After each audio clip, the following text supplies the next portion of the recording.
Bismillahirrahmanirrahim. Assalamualaikum warahmatullahi wabarakatuh. Alhamdulillahilladzi hadana li hadza wa ma kunna linahtadiya laula an hadanallah. Asyhadu an la ilaha illallah wahdahu la syarikalah wa asyhadu anna Muhammadan abduhu wa rasuluhu la nabiyya ba'dah. Allahumma shalli wa sallim ala sayyidina wa habibina wa maulana Muhammad wa ala alihi wa ashabihi wa man sara ala nahjihi wa ta'bi da'watihi ila yaumil qiyamah. Allahumma inna nas'aluka ilman nafi'a wa na'udzu bika min ilmin la yanfa'. Subhanaka la ilma lana illa ma 'allamtana innaka antal alimul hakim wa tub 'alaina innaka antat tawwabur rahim. Rabbi shrah li sadri wa yassir li amri wahlul 'uqdatam min lisani yafqahu qawli, amma ba'd. Para jamaah, Bapak Ibu sekalian rahimakumullah, pada malam hari ini marilah kita lanjutkan kisah-kisah yang ada dalam Al-Quran, kisah-kisah para nabi, yaitu kisah Nabi Ilyas alaihissalam. Di mana kalau kita lihat, Nabi Ilyas ini adalah termasuk di antara nabi yang tidak banyak disebutkan kisahnya dalam Al-Quran dan hadis. Al-Quran hanya menyebutkan dua saja, yaitu di surat Al-An'am ayat 85 dan surat As-Saffat ayat 123 sampai 132. Di ayat 130 ada kata-kata Ilyasin. Ada yang memasukkan ini nama lain dari Ilyas dan ada yang mengatakan tidak. Jadi ini secara eksplisit nama Ilyas hanya dua kali saja. Kemudian Nabi Ilyas ini adalah termasuk dari keturunan Nabi Harun alaihissalam dan beliau diangkat sebagai Nabi dan Rasul kepada Bani Israel. Nah, jamaah sekalian, setelah kematian Nabi Allah Sulaiman alaihissalam, kerajaan ini dibagi dua.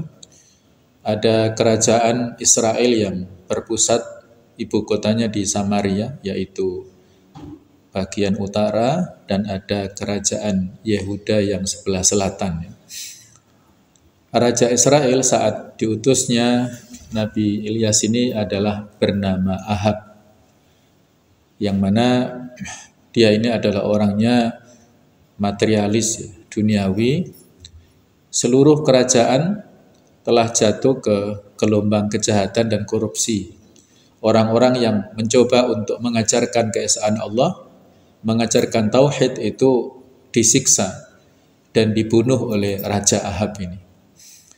Nah, kisah Nabi Ilyas yang beredar di umat Islam ini banyak berasal dari Alkitab atau sumber Israiliyat, sehingga dalam hal ini perlu kita pilah dan ditimbang ya kembali berdasarkan kaidah dari Al-Quran dan hadis. Di kisah-kisah Israiliyat ini terbagi tiga macam. Ada yang sesuai dengan sumber Al-Quran dan hadis maka kita terima, ada yang bertentangan maka kita tolak, dan ada yang tidak disebutkan penolakan atau penetapannya dalam sumber kita Al-Quran atau hadis. Artinya tidak ada keterangan lebih rinci. Yang itu hanya sekedar sebagai wacana atau sebagai pelengkap informasi saja, ya.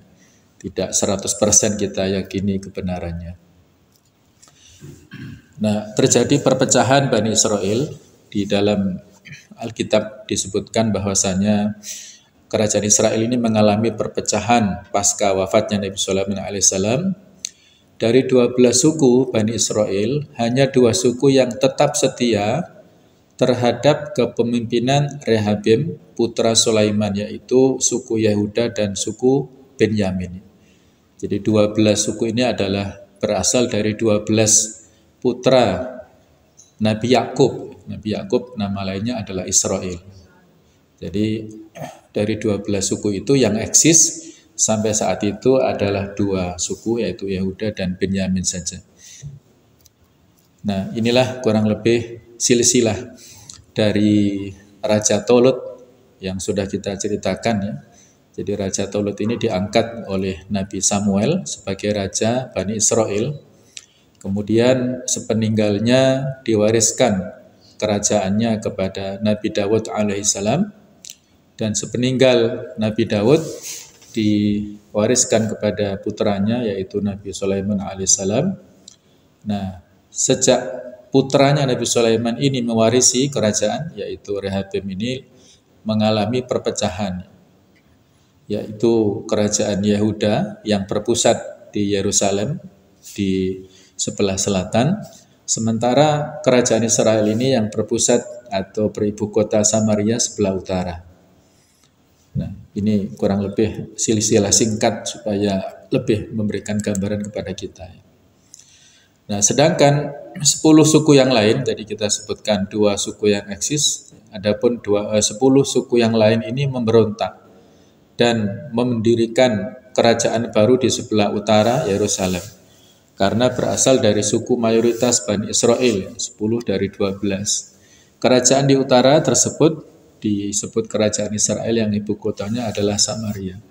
Sementara kerajaan yang lama, yaitu dari suku Yehuda dan Benyamin ini, dipimpin oleh keturunan suku Yehuda yaitu Rehabim putra Sulaiman. Maka kerajaan di selatan disebut dengan kerajaan Yehuda atau Yahudi, dengan ibu kotanya adalah Yerusalem pada saat itu. Nah, kurang lebih inilah peta kerajaan pada masa Taulut. Itu adalah sebelah kiri ini, ya, membentang dari utara sampai ke selatan. Ini adalah masa kerajaan Taulut, kemudian diteruskan oleh Nabi Daud, kemudian juga oleh Nabi Sulaiman, lebih luas lagi.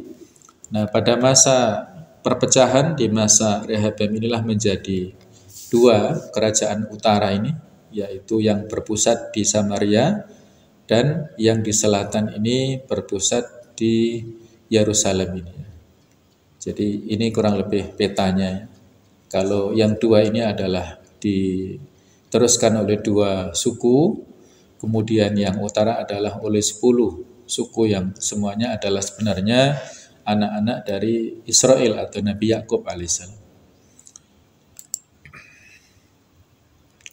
Nah, jamaah sekalian, kerajaan Israel dan kerajaan Yehuda atau Yahudi ini saling bermusuhan serta terpengaruh agama tradisional penduduk Kanaan. Raja-raja kerajaan Israel dan banyak raja kerajaan Yehuda adalah raja yang buruk, artinya akhlaknya dan juga akidahnya. Karena rata-rata mereka tidak menegakkan tauhid, tetapi malah menyekutukan Allah Subhanahu wa taala bersama sesembahan penduduk Kan'an pada saat itu. Jadi menyembah berhala, ya.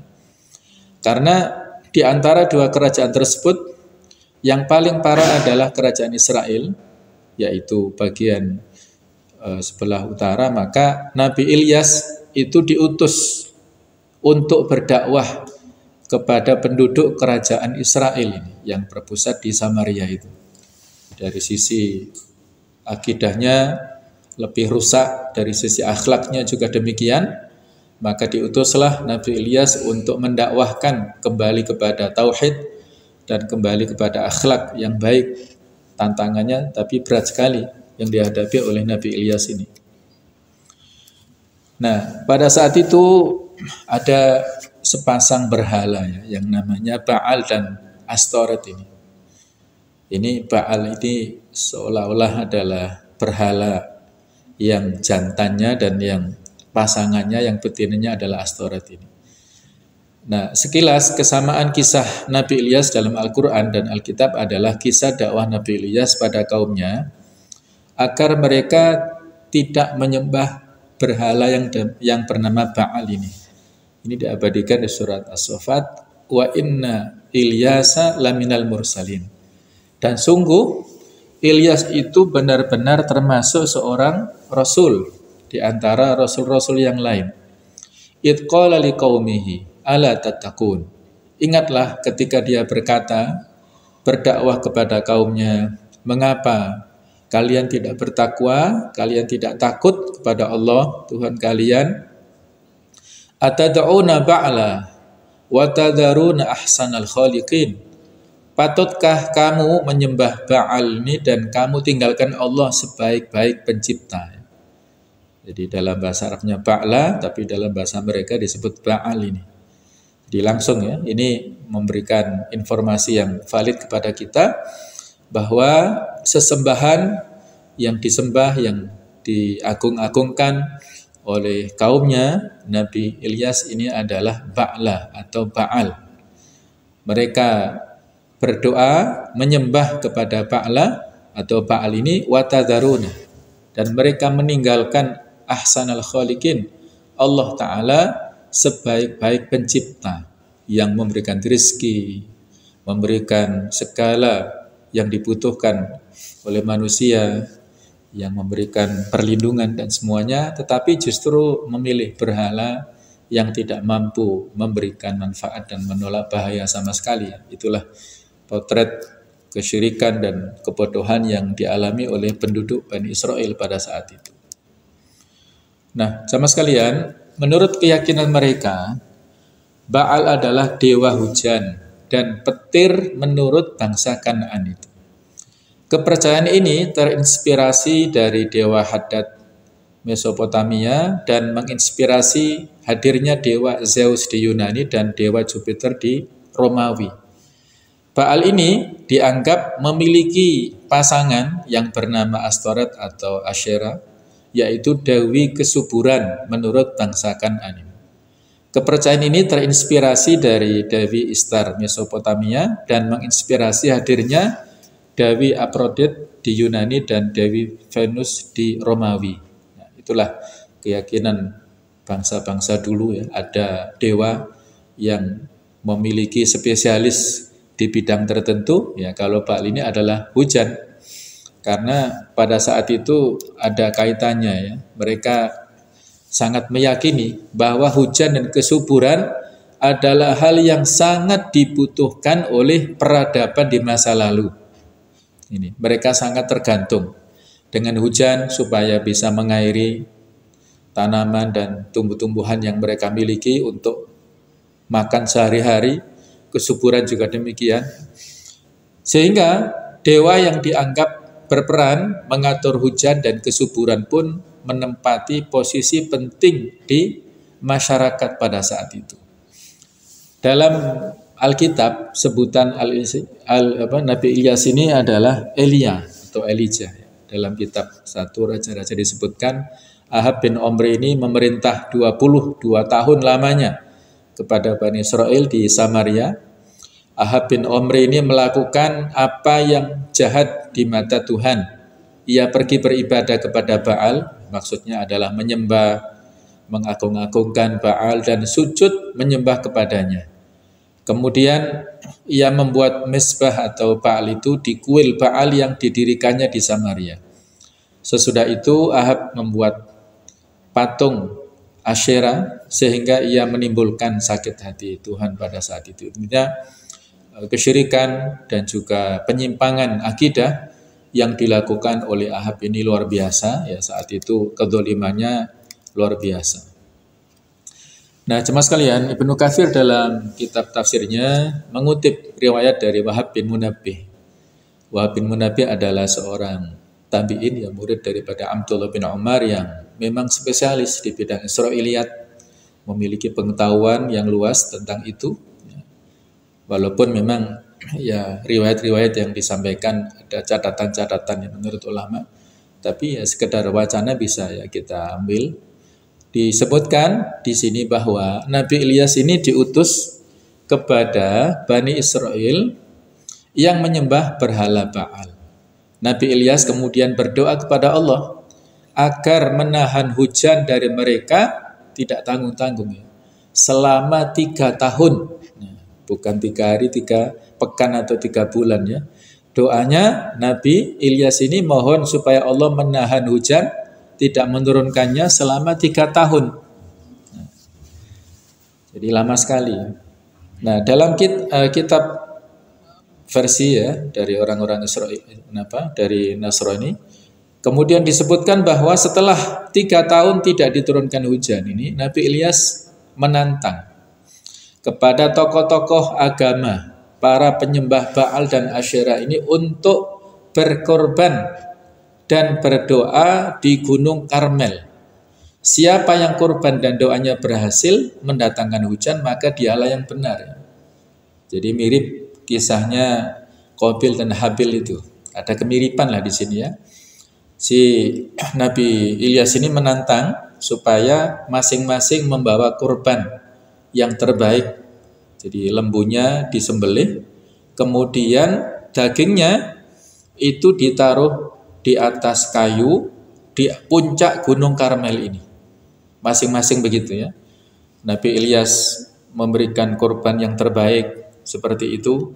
Kemudian para penyembah Baal, tokoh-tokohnya atau para ulamanya melakukan hal yang seperti itu.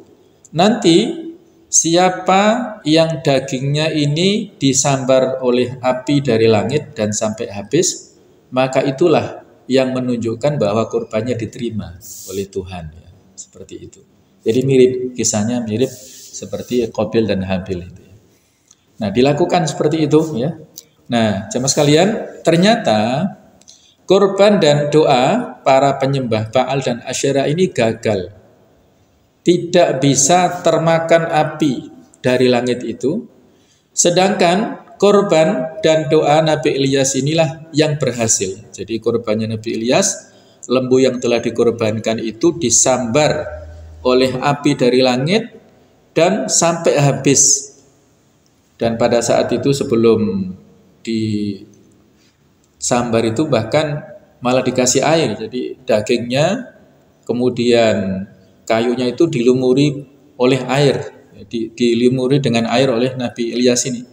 Nah, pada saat disambar oleh api dari langit itu bukan hanya dagingnya, kayunya juga disambar, bahkan airnya yang disiramkan untuk membasahi daging dan kayu itu habis semuanya, dilalap oleh api semuanya.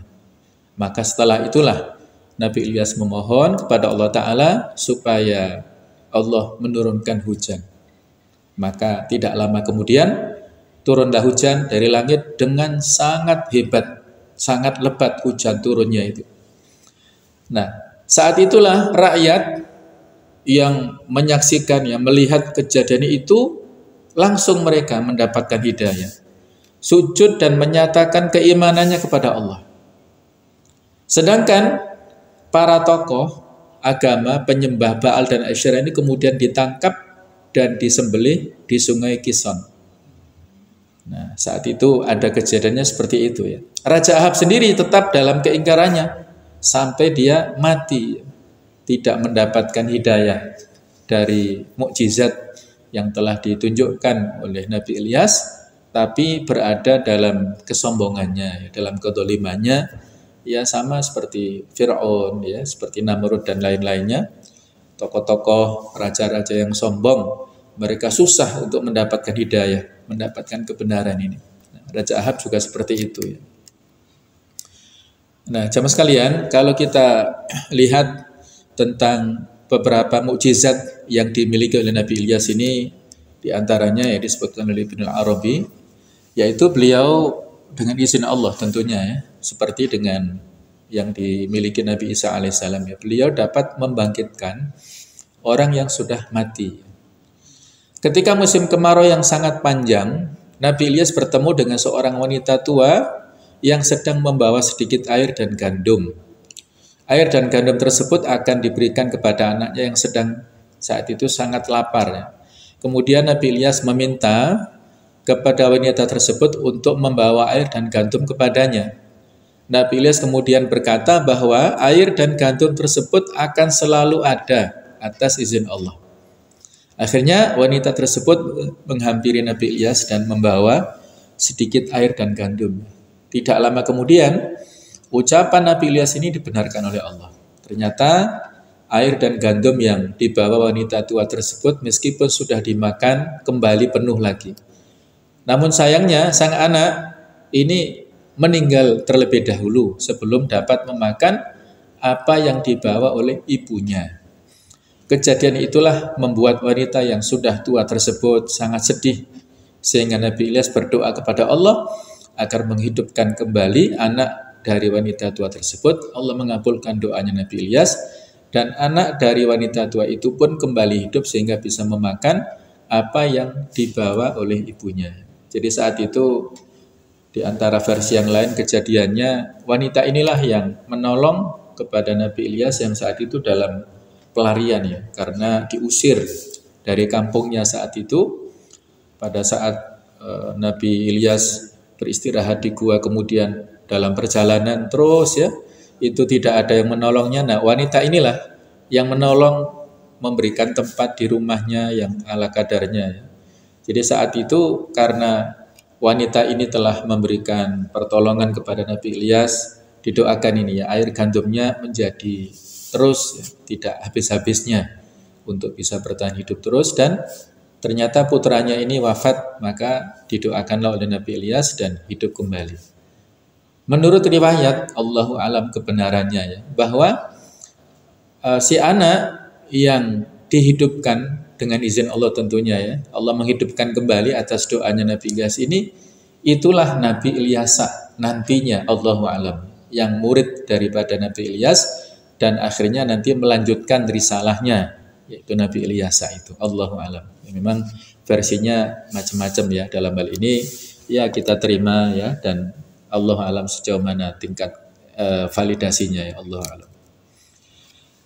Nah, mukjizat yang lainnya adalah seperti yang sudah kita sampaikan tadi, dengan doanya Nabi Ilyas ini mendatangkan kemarau yang panjang dan hujan.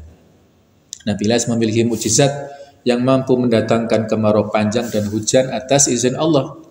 Saat itu Nabi Ilyas diutus oleh Allah untuk mengajak kepada Bani Israel agar menyembah Allah dan bukan menyembah berhala. Saat itu Nabi Ilyas berdoa meminta didatangkan siksa bagi kaum Bani Israel karena telah membangkang, tidak mau menyembah Allah. Akhirnya Allah memberikan azab berupa kemarau yang panjang.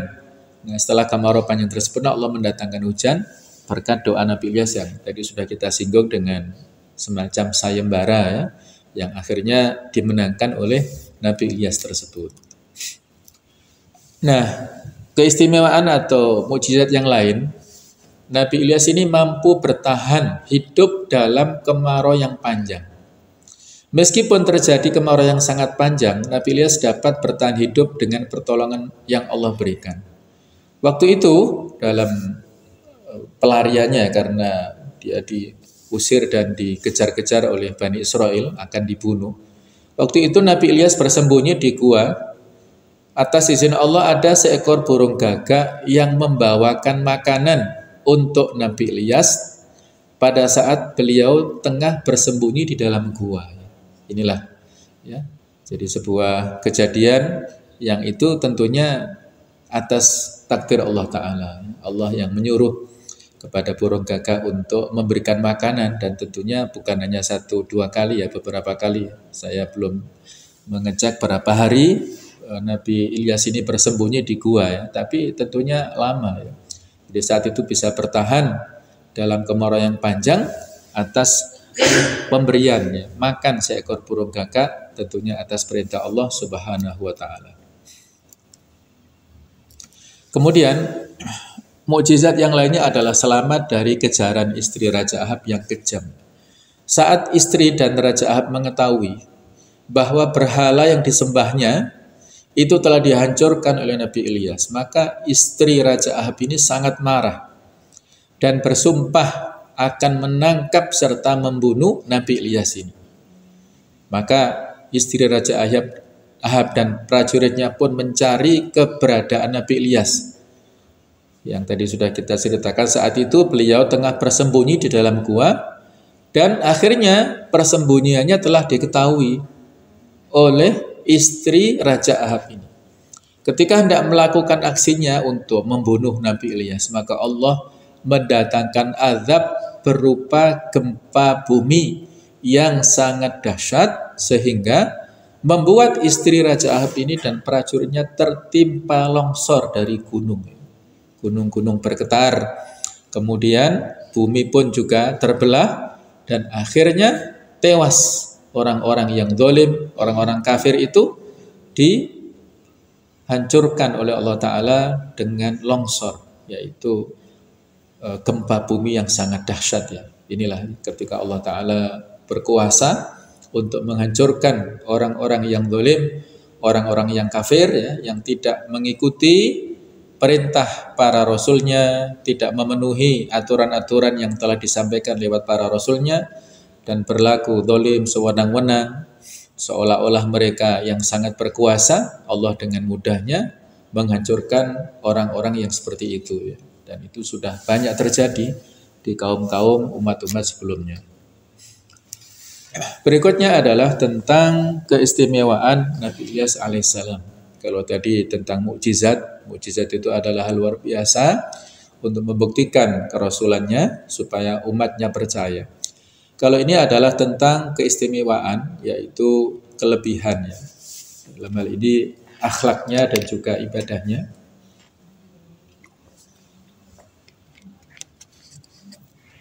Sama seperti pendahulunya, yaitu ada Nabi Yakub, kemudian Nabi Dzulkifli. Maka Nabi Ilyas ini memiliki akhlak, yaitu sabar.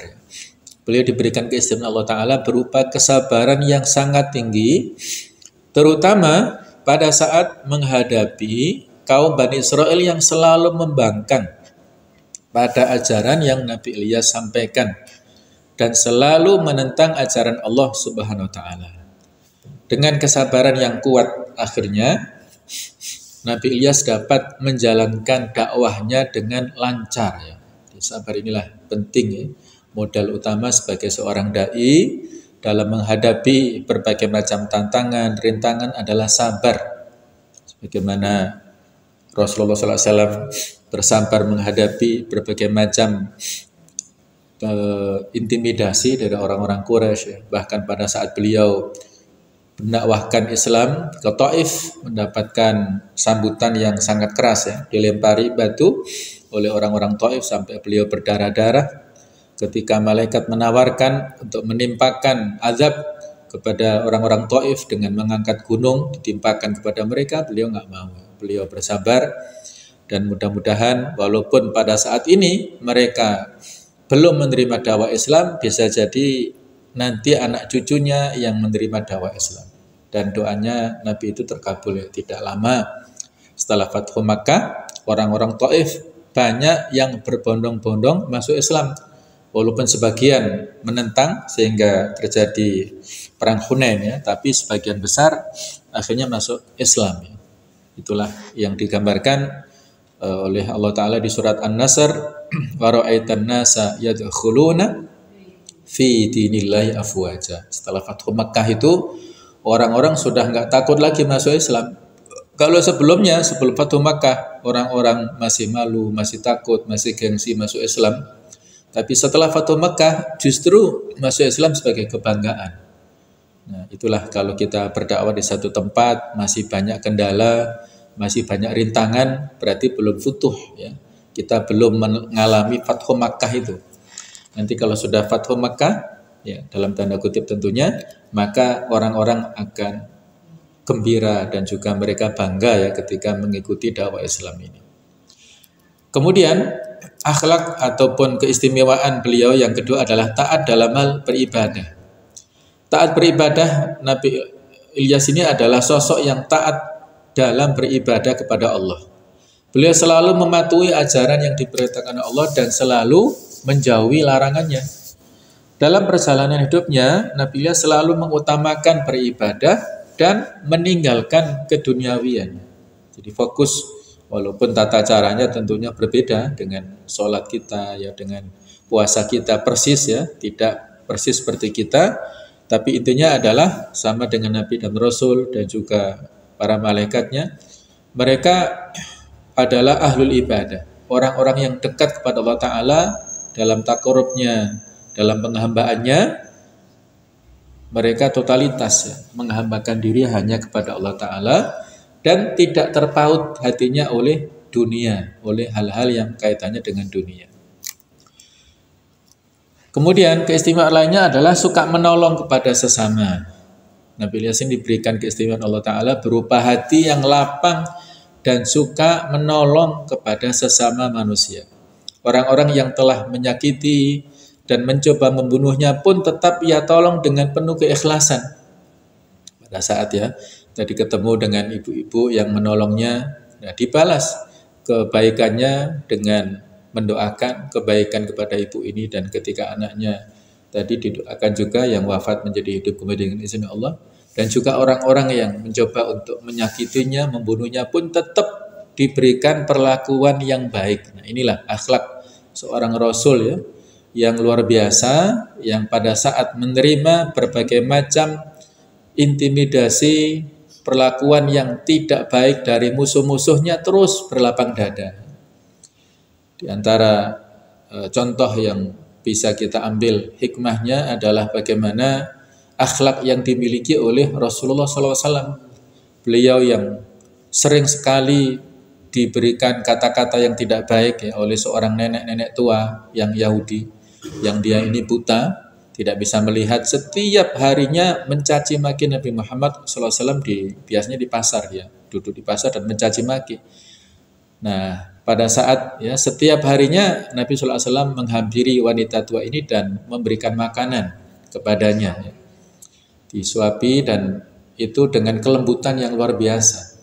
Nah, ketika Nabi SAW meninggal dunia, wanita ini ya menjadi kehilangan, dan saat itu digantikan oleh Abu Bakar. Ya.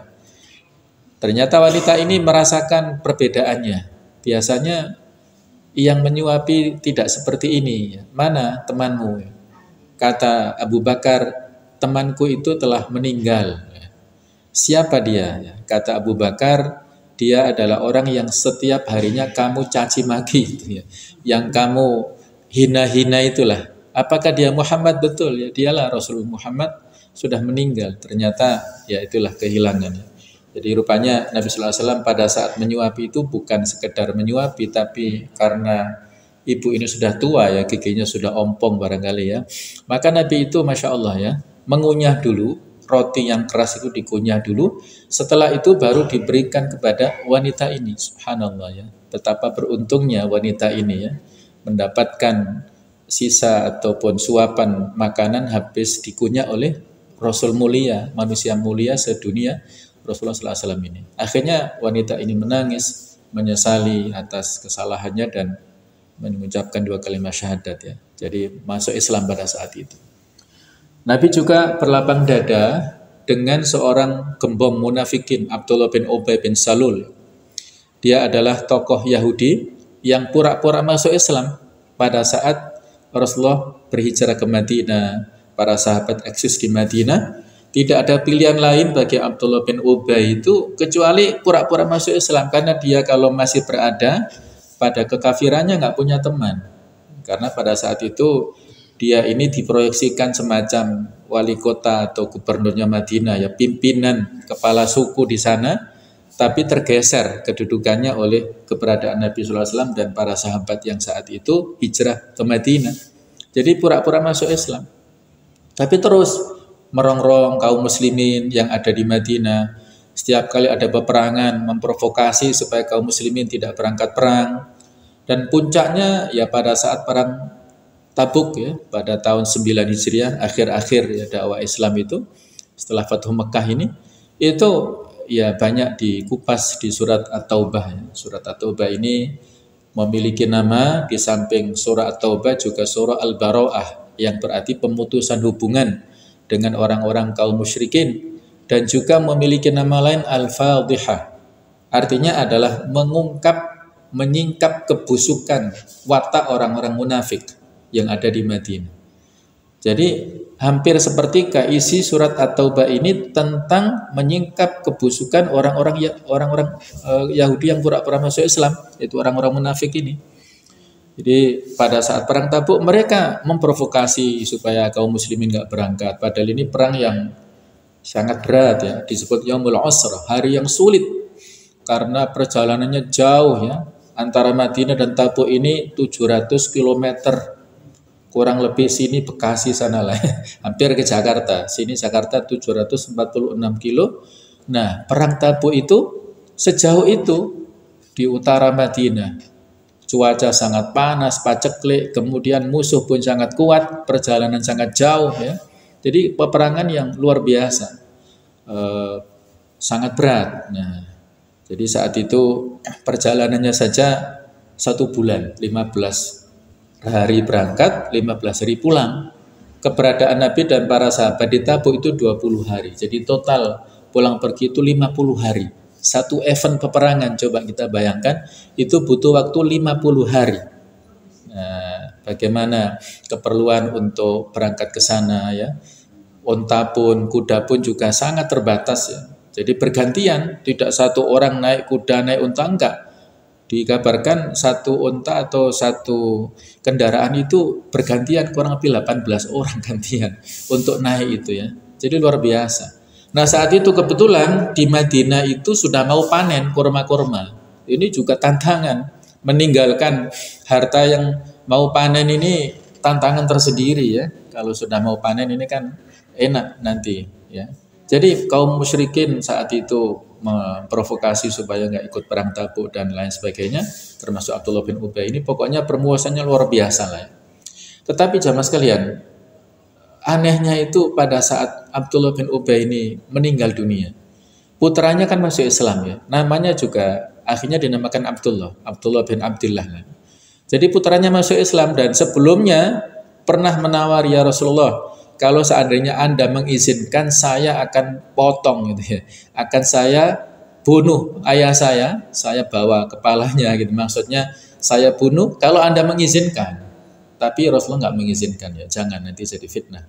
Nanti dikira Muhammad membunuh sahabatnya sendiri ya. Jadi fitnahnya lebih berat ya kalau dibunuh orang ini. Nah, akhirnya dibiarkan. Pada saat meninggalnya si Abdullah bin Ubay itu ya, gembong munafikin itu, anaknya mungkin wasiat atau dari orang tuanya ya. Minta izin ya Rasulullah, bolehkah saya minta burdah ya, selendang atau jubah panjenengan untuk kain kafan ayah saya. Subhanallah, luar biasa ya. Minta izin seperti itu kepada Rasulullah. Dan Rasulullah tidak dendam, tidak benci, tidak marah. Mengizinkan ini, silakan. Jadi jubah yang beliau pakai sehari-hari, yang beliau sukai, itu diberikan untuk kain kafannya Abdullah bin Ubay yang munafik. Munafik ini kan kafir ya. Beliau tahu itu tapi dibiarkan. Nah, akhirnya dibuat untuk kain kafan, dan bahkan Nabi datang untuk mensolati. Sudah ditegur oleh Abu Bakar, oleh Umar ya, para sahabat senior memberikan teguran, Rasulullah dia Yahudi kafir, kenapa Anda mensolati? Beliau tetap mensolati, tapi akhirnya Allah menegur ya. Ini ijtihad Rasulullah yang tidak tepat. Allah menegur perbuatan Rasul yang enggak benar saat itu. Wala tusolli alaihim di surat At-Taubah. Jangan solati orang seperti itu ya. Akhirnya beliau sejak saat itu enggak mensolati ya.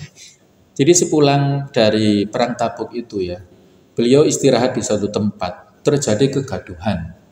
Nah ternyata ada 12 orang yang pakai cadar bertutup seperti ninja itu ya. Mereka itu mencoba menyerang untuk membunuh Rasulullah SAW. 12 orang jumlahnya. Maka saat itu Nabi SAW dilindungi Allah Ta'ala, para sahabat juga melindungi, dan beliau menyuruh kepada Hudzaifah ibnul Yaman untuk mengejar. Jadi mereka takut ya, karena para sahabat saat itu sudah siap untuk menyerang balik. 12 orang ini gagal membunuh Nabi dan mereka lari, dikejar oleh Hudzaifah ibnul Yaman. Nah, karena sudah enggak terkejar ya, mereka sudah sembunyi, sudah balik, enggak tahu kemana, maka kembali kepada Rasulullah, lapor, Rasulullah gagal, saya tidak berhasil mengejar mereka. Nah ternyata Nabi memberikan informasi 12 nama orang-orang munafik, tentunya dengan wahyu dari Allah, namanya si fulan bin ini, si fulan bin ini, ini 12 orang.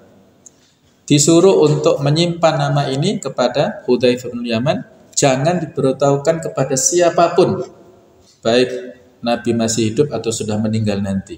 Jangan diberitahukan. Nah, maka saat itulah Hudzaifah ini diberikan julukan sahibu sirri Rasulillah, seorang yang memegang rahasia Rasulullah SAW. Jadi intelijennya Rasulullah ya. Jadi Umar pun pada saat mau bertanya, wahai Hudzaifah, ini setelah kejadian itu ya, siapa nama-namanya? Enggak boleh, enggak dikasih tahu ya.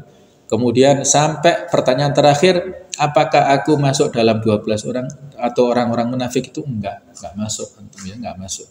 Nah, jadi para sahabat karena enggak tahu nama-nama itu, mereka niteni kalau ada orang wafat, sedangkan Hudzaifah itu ikut sholat di belakangnya, maka berarti muslim ini, orangnya meninggalnya muslim. Tapi kalau ada orang yang wafat, Hudzaifah enggak ikut sholat, berarti dia adalah munafik. Nah, itu cirinya ya. Nah, intinya kembali ke sini ya, seorang nabi ini memiliki kelapangan dada yang luar biasa dan memaafkan walaupun pernah dilakukan dengan kejadian yang sangat menyakitkan masa hidupnya. Berikutnya, jemaah sekalian, tentang wafatnya Nabi Ilyas ini disebutkan bahwa ketika Nabi Ilyas sedang berjalan bersama muridnya yaitu Elisa yang disebut Ilyasa, tiba-tiba datanglah kereta berapi dengan kuda berapi memisahkan keduanya, lalu naiklah Elisa ke surga dan maksudnya Ilyasa ini ke surga dalam angin badai. Ini menurut Israiliyat ya. Jadi ketika itu disebutkan mereka sedang menyeberang ya, semacam sungai. Maka saat itu keduanya dipisahkan ini oleh kuda berapi. Yang satu membawa Nabi Ilyas ke atas, sedangkan yang satu ini memisahkan diri, yaitu Nabi Ilyas ini terpisah. Nah, tapi kisah ini masih ya diragukan ya.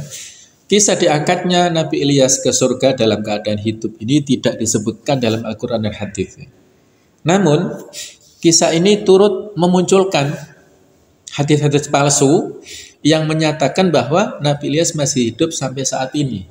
Dulu mungkin pernah saya sampaikan ya saat menceritakan tentang Nabi Idris. Jadi menurut ya riwayat-riwayat yang tidak jelas validasinya itu ya, ada 4 nabi yang sekarang masih hidup, 2 nabi yang hidup di dunia dan 2 nabi yang di surga sana. Yang di dunia adalah Ilyas dan Khidir yang masih diyakini hidup, sedangkan yang di surga sana adalah Nabi Idris dan Nabi Isa alaihissalam.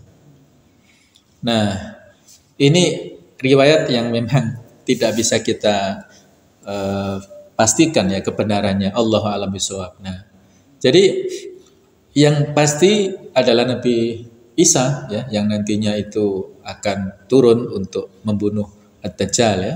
Tapi kalau yang lain ini ya Allahu a'lam ya, termasuk Nabi Ilyas ini riwayatnya masih diragukan. Nah, Ibnu Katsir dalam kitabnya yaitu Qasasul Anbiya menyatakan bahwa Nabi Ilyas ini telah wafat menurut beliau. Seandainya Nabi Ilyas dan nabi-nabi lainnya misalnya Nabi Idris dan Khidir itu masih hidup, maka pastilah mereka akan mendatangi, berbaiat dan mengikuti serta membantu dakwah Nabi Muhammad SAW.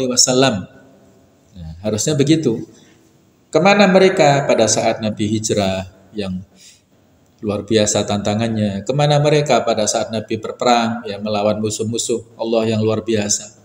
Jadi itu sebuah dalil akli yang disampaikan oleh Ibnu Katsir dan juga para ulama yang lainnya. Kemudian dalil-dalil yang lainnya yang memperkuat argumen ini ya dari naklinya yaitu dari Al-Qur'an surat Ali Imran ayat 81. Wa idz akhadallahu mitsaqan nabiyyina lama ataitukum min kitabi wa hikmah thumma ja'akum rasulun musaddiqun lima ma'akum la tu'minunna bihi wa la tansurunna. Qala aqrartum akhadtum ala dzalikum isri qalu aqrarna qala fashhadu ana ma'akum minasyahidin. Dan ingatlah ketika Allah mengambil perjanjian dari para nabi, manakala aku memberikan kitab dan hikmah kepadamu, lalu datang kepada kamu seorang rasul yang membenarkan apa yang ada pada kamu, niscaya kamu akan sungguh-sungguh beriman kepadanya dan menolongnya. Allah berfirman, apakah kamu setuju dan menerima perjanjian denganku atas yang demikian itu? Maka para rasul ini menjawab, kami setuju.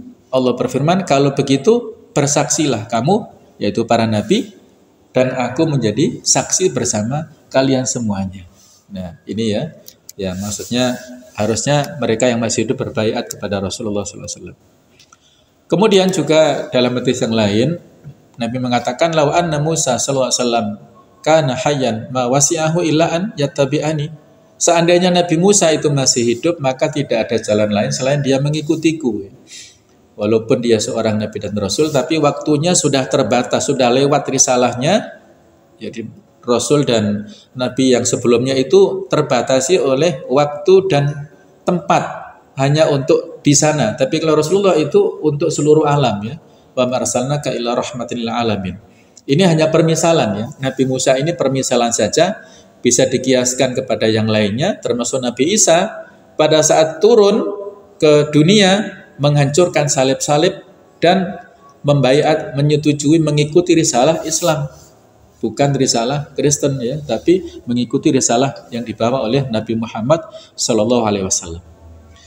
Nah, seandainya memang benar Nabi Ilyas diangkat ke langit atau ke surga dalam keadaan hidup seperti Nabi Idris atau Nabi Isa, maka mereka tetap memiliki ajal dan wafat di langit sebagaimana makhluk pada umumnya. Kullu nafsin dha'iqatul maut. Setiap yang bernyawa pasti meninggal. Nah, Allahu a'lam.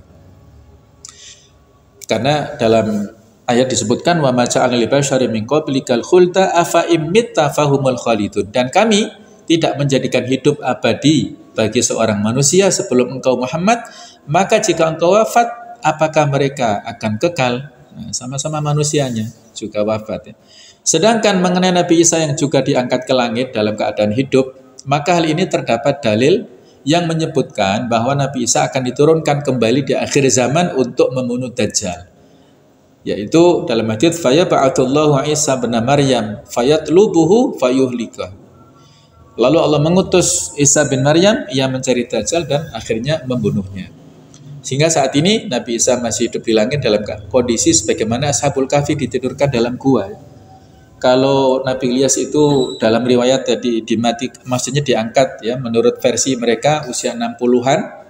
Kalau Nabi Isa ini usia 30-an atau 32 seperti dengan Nabi Yahya, mirip ya, mereka sama-sama sepupuan dan juga sama-sama pada saat ajalnya ya. Kalau Nabi Isa diangkat ke langit, kalau Nabi Yahya itu versinya berbeda-beda, ada yang mengatakan dibunuh, ada yang mengatakan tidak, tapi usianya hampir sama, 32. Ketika turun pun nanti Nabi Isa usianya sama, jadi tidak tua, tidak berubah, tapi usianya masih seperti pada saat diangkat ke langit pada saat itu ya.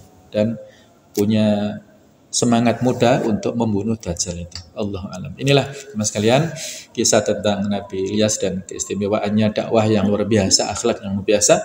Mudah-mudahan bisa kita pelajari, kita ambil hikmahnya dalam kehidupan kita sehari-hari. Kurang lebihnya mohon maaf. Subhanakallahumma wa bihamdik asyhadu an la ilaha illa anta astaghfiruka wa atubu ilaik. Wassalamualaikum warahmatullahi wabarakatuh. Waalaikumsalam.